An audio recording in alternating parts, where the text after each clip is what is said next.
యెహోషువ 12వ అధ్యాయము.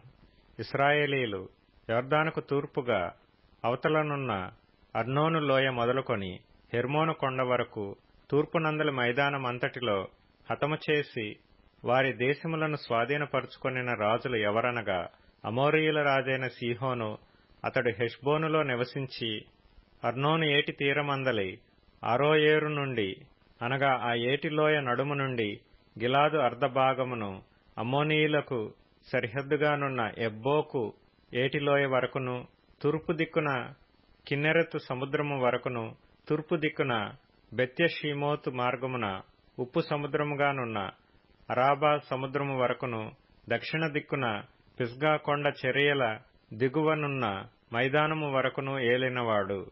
ఇశ్రాయేలీలు బాషాను రాజైన ఓగు దేశమును పట్టుకొనిరి. అతడు రెఫాయీయుల శేషములోనొకడు.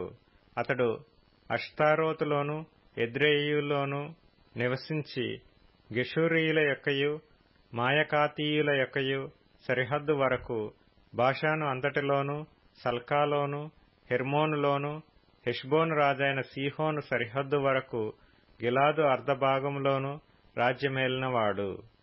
యెహోవా సేవకుడైన మోషేయు ఇశ్రాయేలీయులను వారిని హతము చేసి, యెహోవా సేవకుడైన మోషే రూబేనీయులకును గాదీయులకును మనష్షే అర్ధగోత్రపు వారికిని స్వాస్థ్యముగా దానినిచ్చెను.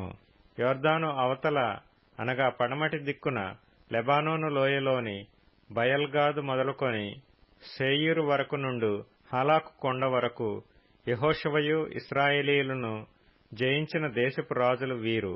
యెహోషువ దానిని ఇశ్రాయేలీయులకు వారి గోత్రముల వారి చొప్పున స్వాస్థ్యముగా ఇచ్చెను.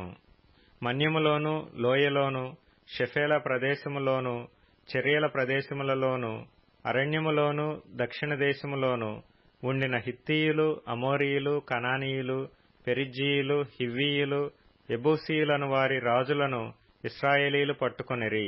వారెవరనగా, యెరికో రాజు, బేతెలు నొద్దనున్న హాయి రాజు, యెరూషలేము రాజు, హెబ్రోను రాజు, యర్మూతు రాజు, లాకీషు రాజు, ఎగ్లోను రాజు, గెజెరు రాజు, దెబీరు రాజు, గెదెరు రాజు, హోర్మా రాజు, అరాదు రాజు, లిబ్నా రాజు, అదుల్లాము రాజు, మకేదా రాజు, బేతెలు రాజు, తప్పూయ రాజు, హెపెరు రాజు, ఆఫెకు రాజు, లషారోను రాజు, మాదోను రాజు, హాసోరు రాజు, షిమ్రోన్మెరోను రాజు, అక్షాపు రాజు, తానాకు రాజు, మెగిద్దో రాజు, కెదెషు రాజు, కర్మెలులో యెక్నెయాము రాజు, దోరు మెట్టలలో దోరు రాజు, గిల్గాలులోని గోయీయుల రాజు, తిర్సా రాజు.